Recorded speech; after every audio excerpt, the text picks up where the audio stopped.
médico na Comissão Interhospitalar de Doação de Órgãos e Tecidos do Hospital Estadual Alberto Torres, e eu estou vindo aqui participar da primeira jornada de transplantes lá da Liga Acadêmica de Transplantes da UFRJ, né, o Grupo GP. Gostaria de agradecer à presidência pelo convite, o privilégio de estar aqui falando sobre isso. É um assunto que, para quem me conhece, sabe que eu gosto muito, né? É sempre muito proveitoso discutir sobre o assunto. Então, o que me cabe hoje é falar um pouco da importância da manutenção do potencial doador de órgãos e tecidos para o processo de transplantes, para o processo de doação, né? Doação-transplantes. Sem esquecer, é importante ressaltar que o Programa Estadual de Transplantes do Rio de Janeiro, ele é um organismo da Secretaria Estadual de Saúde, né? E o que a gente sempre deixa de mensagem nesse slide é que sempre que houver a suspeita ou um caso de diagnóstico de morte cefálica, que as pessoas façam a notificação ao Programa Estadual de Transplantes, e já no primeiro contato isso pode criar uma oportunidade de esclarecimento, tirar dúvidas, de melhorar o sistema, melhorar o processo. Então, é muito importante memorizar esse número, né? O DISC Transplante 155, e sempre vai ter um médico ou um enfermeiro pronto para poder prestar o esclarecimento sobre diagnóstico, manutenção do potencial doador, diagnóstico de morte cefálica, né? Então, essa é a mensagem inicial.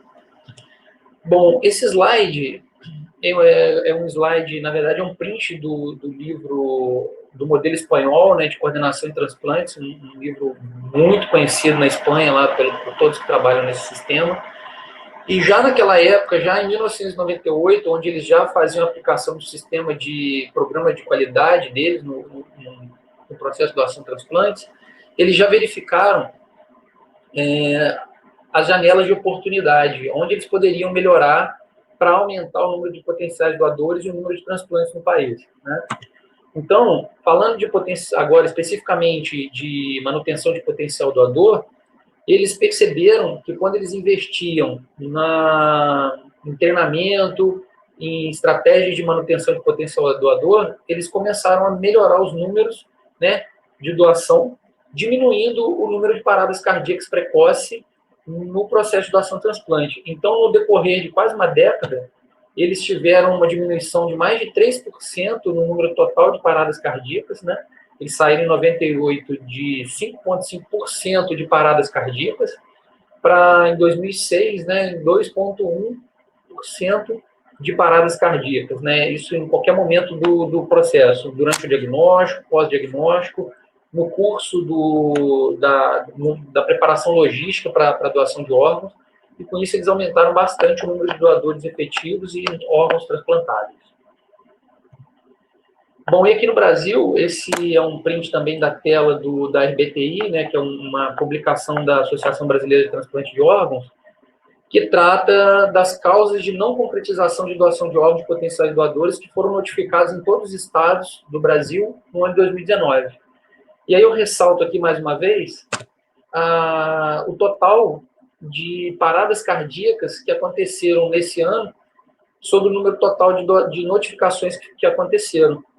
Então, foi um percentual de 8% em todo o Brasil, né, bem mais alto do que a gente viu, e a gente vem melhorando nesse quesito, a gente vem baixando essas taxas de parada cardíaca. Muito se tem feito em treinamento de equipes, em treinamento de médicos intensivistas e emergencistas, para diminuir o número de paradas cardíacas, o que é um fator importantíssimo para aumentar a doação de órgãos. E no Rio de Janeiro, a gente ainda tem um número muito elevado, é quase o dobro de paradas cardíacas quando se compara ao número do Brasil, né? Em 2019, então, foram 15% dos 892 casos notificados à central, 138 casos tiveram parada cardíaca antes da realização de todas as etapas e da captação dos órgãos, né?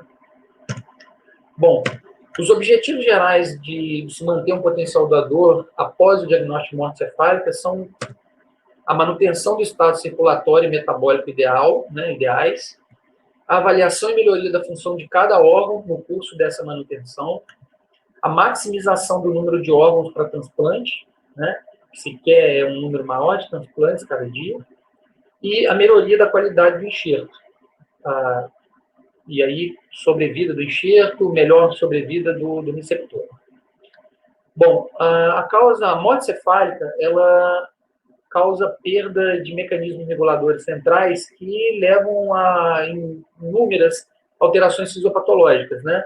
Basicamente, na hemodinâmica desse potencial doador, no equilíbrio hormonal, na temperatura corporal e na função pulmonar. E os principais são, né, a desregulação simpatoadrenérgica central da circulação, a interrupção na regulação hipotálamo, hipófise adrenal, no eixo hipofisário, no eixo hormonal desse paciente, e a liberação massiva de citocinas e catecolaminas pró-inflamatórias e anti-inflamatórias, o que leva a um estado geral de desregulação hemodinâmica, desregulação térmica, e que, se não tratado precocemente, levam à parada cardíaca desse potencial doador em 80% das vezes.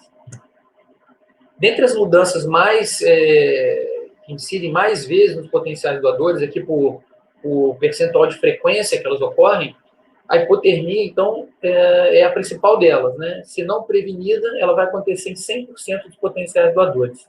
E ela é um fator limitante, porque ela proíbe, né? Ela impede a abertura do protocolo de morte cefálica. A hipotensão, então, por vasoplegia, hipovolemia, disfunção miocárdica, vai acontecer de 80% a 97% das vezes nos pacientes, né? Quase que 100% das vezes nós vamos ter pacientes em uso de drogas vasoativas, de corticoide, na tentativa de manter a estabilidade hemodinâmica desse paciente. O diabetes insípidos, então, por disfunção pituitária, hipotalâmica, vai ocorrer em 65% a 90% das vezes, principalmente nos pacientes que têm função urinária preservada. As arritmias, né, por tempestade adrenérgica, por injúria miocárdica, também acontecem num percentual alto de potenciais doadores. O edema pulmonar, e a parada cardíaca, que é o que se tenta evitar a todo custo quando se aplica as medidas de manutenção de potencial doador. Se eu fosse elencar as medidas mais importantes a serem tomadas, as necessidades iniciais de um potencial doador, então eu elencaria essas a seguir, né? Idealmente, deveria ser internado na UTI, onde o cuidado e a vigilância são mais intensos. Necessidade de um acesso venoso central, de uma linha arterial para monitorização da pressão arterial média, a temperatura central, né, controle da temperatura central, manutenção da temperatura corporal do paciente, com utilização de manta térmica, a cabeceira 30 a 45 graus, né, uma medida de todo paciente grave para evitar infecção, evitar pneumonia associada à ventilação mecânica, e a monitorização da melhor maneira dos dados laboratoriais desse paciente. Então, está indicado pelo menos uma gasometria com aferição de eletrólitos a cada 6 horas e uma rotina completa a cada 24 horas, uma rotina laboratorial a cada 24 horas. Bom, a hipotermia, eu acabei elencando os distúrbios por ordem de incidência, né, percentual, e a hipotermia, além de tudo, ela dificulta a estabilização hemodinâmica desses pacientes, desses potenciais doadores, desculpa. E também podem levar a depressão miocárdica, arritmia cardíaca refratária, coagulopatias, alterações na função renal, e além de tudo, como eu já havia falado no slide, há 2 slides atrás, ele retarda a declaração de morte cefálica, já que no Brasil a abertura do protocolo de morte cefálica está condicionada a alguns pré-requisitos. E um deles é a ausência de hipotermia e uma temperatura corporal central superior a 35 graus. Né? Bom, a hipotermia, ela se dá basicamente pela perda do controle termorregulador do hipotálamo desse potencial doador, por infusões de substâncias e volumes, né, de líquidos frios, devido ao ambiente também frio, né, a presença de ar-condicionado, hoje, se tratando então de Rio de Janeiro, onde a temperatura ambiental é muito alta, os aparelhos de ar-condicionado geralmente estão ligados no máximo. Então, esse paciente ele perde temperatura muito rápido e ele tende a equalizar a temperatura com o ambiente. Para prevenir hipotermia, então, seriam necessárias coisas que, na maioria das vezes, elas estão disponíveis, né? Que é o uso de soluções aquecidas, o controle do ar ambiental, da temperatura ambiental, né? Desligar o ar-condicionado, diminuir um pouco, aumentar um pouco a temperatura do aparelho de ar-condicionado, Se o ventilador dispõe, então, aumentar os gases da ventilação mecânica, aumentar a temperatura, né, aquecer os gases, e de maneira mais eficaz, até para reverter a hipotermia, na maioria das vezes, é necessário o uso de cobertores e mantas térmicas. Bom, principalmente nos pacientes com o uso de amina vasoativa, a temperatura corporal central ideal ela deve ser mantida acima de 35 graus Celsius, tá? E apesar de ser discutido o uso de hipotermia após o fechamento do protocolo em potenciais doadores em morte cefálica já confirmada, a gente ainda recomenda que se mantenha a temperatura entre 35 e 37 graus, como uma temperatura 35, 37 graus e meio, como uma temperatura ideal para manutenção do potencial doador. Com relação ao suporte hemodinâmico, em função do próprio distúrbio, né, da desautonomia causada pela morte cefálica, 80% dos potenciais doadores eles vão ter uma hipotensão grave inicial logo após a tempestade adrenérgica, né? Então é muito comum, tá? E se a gente não for agressivo, 20% deles vão já imediatamente apresentar parada cardíaca por hipotensão grave, por choque grave. Bom, uma das coisas que leva, um dos motivos que leva a esse choque também é a hipovolemia, né? Que a gente vai ter hipovolemia por vários motivos. Paciente vítima de trauma por perdas por sangramento, o uso de agentes osmóticos que foram utilizados no tratamento da hipertensão intracraniana, o próprio diabetes insípido que se instala poucas horas após a perda das funções cerebrais, né, na morte cefálica, e a inflamação que se dá devido à liberação daquelas catecolaminas e mediadores inflamatórios também pela morte cefálica. O suporte hemodinâmico, então, começa, assim como no choque, qualquer outro choque, pela infusão de cristalóide de 20 a 30 ml por quilo, né, preferencialmente aquecido em bolos, em 30 minutos. Para um paciente de 70 quilos, que valeria aproximadamente a 2.100 ml em 30 minutos. É a primeira medida que deve ser tomada para o controle da hipotensão arterial. Se o paciente continua hipotenso, me permite, sim, que eu faça uma nova etapa de volume, né, e avalie a fluido-responsabilidade, mas a gente prefere iniciar as aminas vasoativas precocemente, principalmente se os níveis pressóricos estiverem muito baixos, ok? Então, se eu tenho níveis pressóricos, uma PAM inferior a 40 ou uma pressão arterial sistólica inferior a 70, iniciar o vasopressor o quanto antes, antes mesmo de completar a expansão volêmica, porque isso pode levar a uma parada cardíaca e a perda de potencial doador. As pessoas tinham uma ideia antigamente de que, dependendo da dose de amina vasoativa, isso excluía o potencial doador, só que não, tá? Então não há dose limite. O que se pretende é que no final desse processo você tenha utilize uma menor quantidade de amina vasoativa. Sempre que se iniciar uma amina vasoativa, noradrenalina, dopamina, está indicado o início, né, o emprego da vasopressina, sempre, tá? E à medida que a gente consegue estabilização do paciente, a gente deve descontinuar a infusão das catecolaminas e eventualmente, alguns pacientes se consegue zerar, né, deixar de infundir amina vasoativa. Segundo a Transplantation, já em 2003, ela já dizia que de 70% a 90% dos doadores vão ter pressão arterial estável após uma ressuscitação volêmica vigorosa e mais baixas doses de amina vasoativa.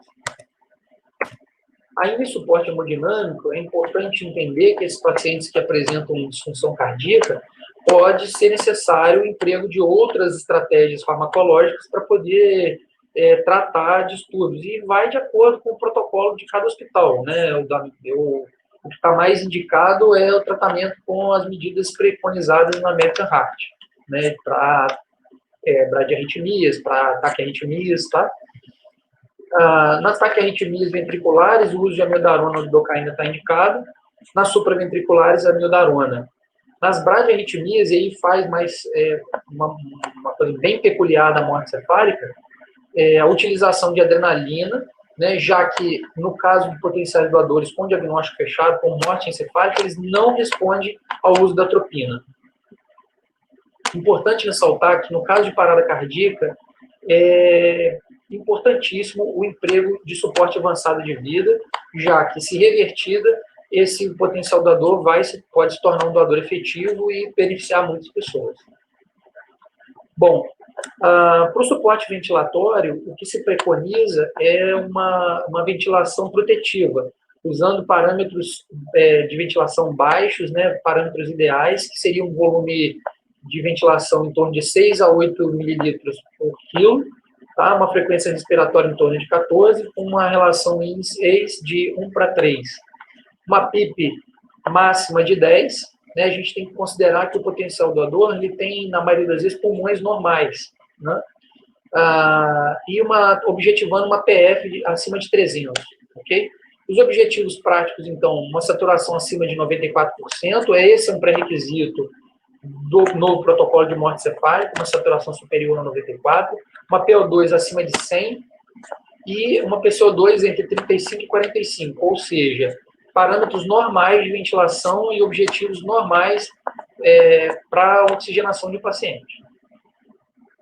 Com relação ao suporte ventilatório, é importante ressaltar, então, que há um risco aumentado para sobrecarga hídrica nos pacientes em morte cefálica. Então, deve-se verificar a todo tempo a fluidoresponsividade e evitar o excesso de reposição volêmica, porque isso incorre no risco de edema pulmonar e perda do potencial doador, tá?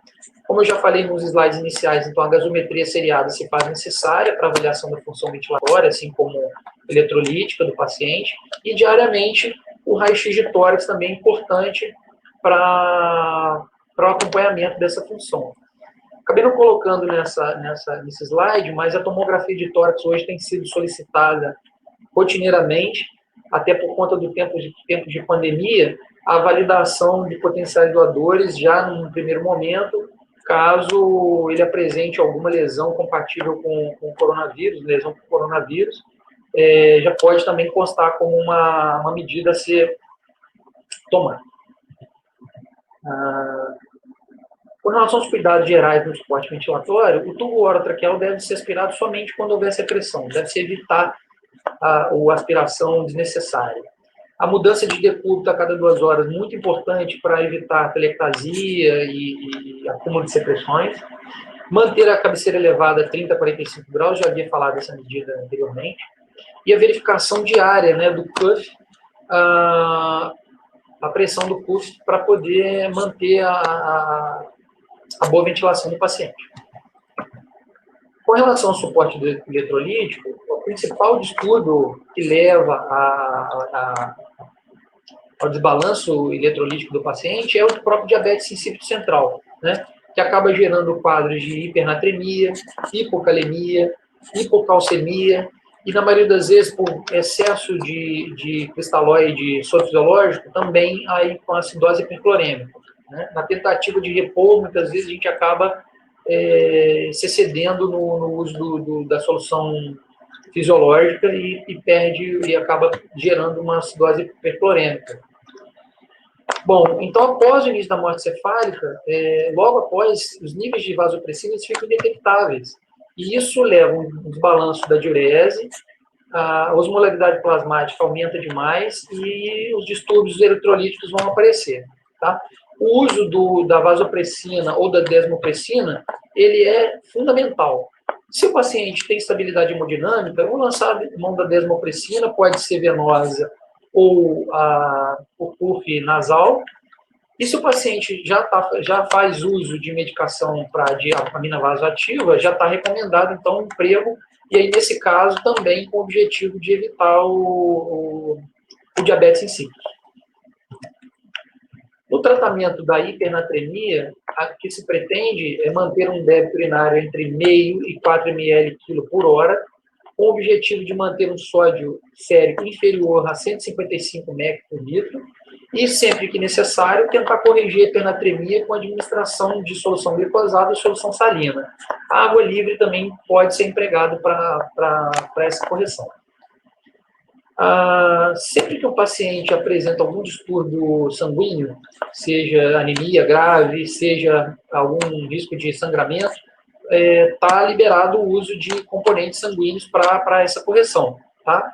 Então, de acordo com esse slide, não fica muito longe do que se recomenda para o paciente que está em terapia intensiva, o paciente séptico, também se recomenda o uso, a transfusão. Para o suporte metabólico, então, é muito importante monitorizar a glicemia capilar desse paciente, desses potenciais doadores, perdão, e sempre que necessário, após medidas sucessivas de glicemia acima de 180, o emprego da insulina venosa, guiada por protocolos com o objetivo, então, de tentar um alvo glicêmico entre 80 e 150 miligramas por decilitro. Os pacientes em ventilação mecânica, né, todos sabem, eles estão com um risco aumentado. São vários dispositivos invasivos, levando a um risco aumentado de infecção desses pacientes. Além do que os politraumatizados também têm muitas portas de entrada por lesões por traumatismo craniano ou por lesões cutâneas. Então, é importante a verificação do status infeccioso desse paciente. Então, nenhuma infecção contraindica absolutamente a doação. Tem que se avaliar caso a caso, tá? Se o paciente tem infecção até por germes multiresistentes, mas está apresentando uma boa resposta ao tratamento, a gente pode validar esse paciente como um potencial doador, ok? Quem vai determinar a utilização de um potencial doador é a central de transplantes através do contato com os transplantadores e o staff clínico da central que vai determinar se o paciente pode ser ou não doador. Então, em todo paciente morte cefálica, deve-se fazer a manutenção do antibiótico já estiver em uso e, se houver a suspeita de infecção, iniciar o uso de antibióticos. É importante lembrar que para todo paciente que se abre o protocolo de morte cefálica, a realização de um inventário microbiológico é condição obrigatória. Já no suporte endócrino, nos últimos anos tivemos algumas alterações. Então, o uso de corticoides hoje está preconizado quando o potencial doador está em uso de aminas vasoativas. E hoje, a hidrocortisona 100 mg a cada 8 horas é o suficiente para a manutenção hemodinâmica, para auxiliar na manutenção hemodinâmica e na reposição hormonal dos mineralocorticoides desse paciente. O uso de vasopressina, então, já falamos, para prevenir ou para tratar o diabetes insípidos, e a insulina com o objetivo de manter um alvo glicêmico em torno de 180, que é um distúrbio bastante comum. Os pacientes que sem histórico algum de diabetes, eles acabam apresentando hiperglicemia, e isso é prejudicial principalmente no transplante de pâncreas. Esse é um estudo que mostrou em 2011, né, foi uma campanha inclusive, que a MIB abraçou nessa mesma época, mostrando a importância do intensivista no manejo dos potenciais doadores. E já nesse estudo da American Journal of Transplantation também se mostrou um aumento de 70% no número de órgãos transplantados, quando esse manejo acontecia nas UTIs, por intensivistas, e o maior número de doadores que atingiam parâmetros que estavam estabelecidos, né? Maior número de doadores de coração, maior número de doadores de pulmão. Essas metas eram conseguidas muito mais rapidamente. E no final do processo, a dose de amina era muito menor. Um cuidado que às vezes as pessoas não têm, até com os pacientes que estão vivos, é o cuidado com as córneas. Então, o que se deve hoje preconizar é a umidificação das córneas, a utilização de colírios lubrificantes e o fechamento das pálpebras. Antigamente, a gente usava gases para proteger, para fazer uma proteção ocular, e a gente, ao longo do tempo, percebeu que isso era prejudicial, porque a gase umidificada, ela ressecava, aderia à córnea, e ao retirar a gase, parte da superficial da córnea se desprendia e utilizava a córnea para transplante. Bom, como último slide, eu gostaria de falar da importância da utilização de checklists, né? Esse já é um instrumento consagrado na terapia intensiva, na medicina, em vários processos de trabalho. Então, a Central de Transplantes do Rio tem uma meta de adotar para todos os potenciais doadores um checklist de manutenção com a intenção de verificar se todos os itens, os mais importantes na manutenção, né, a serem aplicados como medida de manutenção do potencial doador, se eles estão sendo empregados, né? Então, só para citar alguns aqui, o item 2, né, a adequação da temperatura corporal, e se eu não tenho um status atendido, a medida que eu vou aplicar para corrigir, né, aquecer o ambiente, usar manta térmica, infundir líquidos aquecidos, né? Então, ressaltar a importância, né, há poucos anos a gente teve um estudo que foi o Donors, que é um estudo que foi conduzido, um estudo multicêntrico, de extrema importância, que verificou que o treinamento de equipes sobre a manutenção e aplicação de checklists pelas equipes de manutenção, as equipes das UTIs, das emergências, sobre a manutenção de potencial doador, teve um impacto importantíssimo, né, na prevenção, para evitar a parada cardíaca precoce nos potenciais doadores, né? Então, eu acho que meu tempo já esgotou, eu queria agradecer mais uma vez a oportunidade, pedir que as pessoas, os profissionais que estejam lidando na ponta com os potenciais doadores, que se empenhem, já que cada órgão doado, cada órgão de qualidade que a gente pode ofertar, vai otimizar, vai melhorar a vida das pessoas, vai salvar muitas pessoas. Então, talvez nesse mês do doador, né, o que a gente mais pretende, além de sensibilizar a população em geral, a sociedade, é sensibilizar também os profissionais, né, os futuros profissionais, né, imagino que muitos ligantes vão assistir essa aula, e me colocar à disposição sempre que preciso para participar e agradecer, como sempre, cada oportunidade dessa. Meu muito obrigado, bom dia.